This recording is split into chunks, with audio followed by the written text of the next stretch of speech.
Voilà, ça c'est le châssis d'établi, posé, tel qu'il va être utilisé. Donc là-dessus vont venir des plateaux. Enfin, venir des plateaux, va venir un plateau. J'en ai différentes variantes, c'est pour ça que je vais vous montrer ça maintenant. Voilà, donc ici j'ai la première variante du plateau. Donc tout simplement le plateau se pose et puis il s'agit de le visser ici. Donc ça, pour l'instant, je ne vais pas le faire parce que je veux montrer encore d'autres possibilités.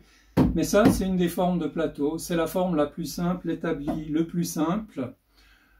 Je vais le compléter avec les tablards en dessous, au minimum 1, qu'on ait un petit peu une idée de à quoi ça ressemble dans sa totalité. Donc à partir de là, le plateau en dessous, il peut être vissé tout au long sur le longeron qui se trouve là en bas. Et puis on a un établi de base pour pouvoir travailler dans l'atelier. La hauteur totale, elle est de 80 cm et puis la largeur est de 60 cm et la longueur de cet établi, c'est 1 mètre. Donc c'est une petite zone de travail. Maintenant, j'ai un deuxième plateau qui me convient mieux, qui est plus élaboré que celui-ci. C'est pour montrer les possibilités. Mon plateau plus élaboré contient des trous qui sont là pour permettre le passage de serre-joints. Donc les serre-joints peuvent passer de cette manière. Les plots de serrage qui sont là, qu'on peut facilement positionner. Une fois que ces plots de serrage sont positionnés, il est facile de prendre une barre et puis de venir effectuer un serrage entre un objet et cette barre. Donc ça, c'est la version de plateau avec laquelle je travaille. Ce que je vais faire maintenant, c'est que là devant, j'ai aussi monté quelque chose de manière à ce que je puisse faire des serrages verticaux. C'est-à-dire que si je dois travailler sur une pièce de ce type-là, je peux venir serrer ici et ça va tenir de cette manière. Une des autres possibilités que j'entrevois, c'est de fixer des charnières. Ici, devant, on aligne et puis on va venir mettre une charnière de ce type là. Je montre la seconde, hein. On va venir la mettre ici. Ce qui nous donne en fait un plateau qui va pouvoir s'articuler de cette manière-là. Cette possibilité du plateau articulé, elle est intéressante parce que ça nous permet d'avoir accès à tout ce qui se trouve en dessous du plateau. Bien sûr, il faut que le plateau soit libéré. Je pense plus particulièrement à des situations où on veut monter des machines comme la fraiseuse sous table ou la scie sous table. Lorsque on va soulever le plateau, on aura un accès beaucoup plus facile à la scie sous table et à ses réglages ou positionnements. Donc c'est un petit peu l'idée et c'est ça le projet que je suis en train de poursuivre.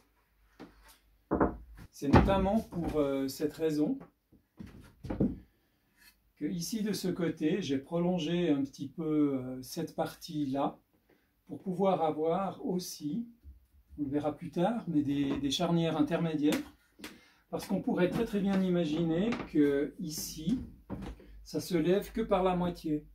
Que l'autre moitié soit fixe, par exemple, ou qu'au contraire, les deux parties se soulèvent indépendamment, de manière à pouvoir mettre des équipements différents ou d'autres fonctions.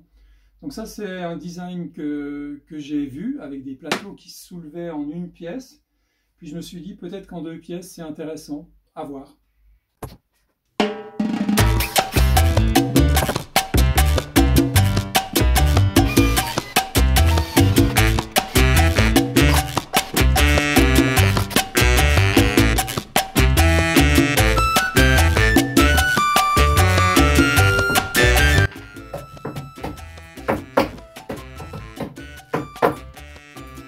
Bon, là, il n'y a rien à dire, hein. Je crois que je suis plutôt satisfait.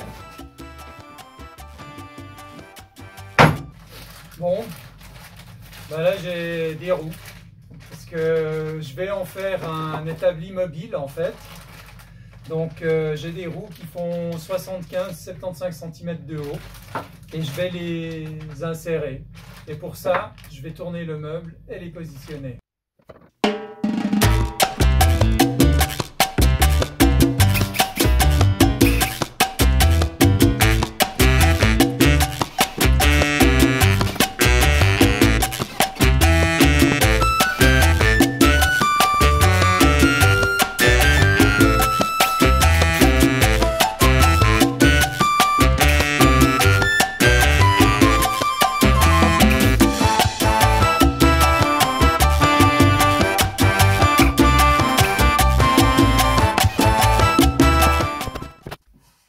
Voilà, on a 4 roues, on va voir ce que ça donne.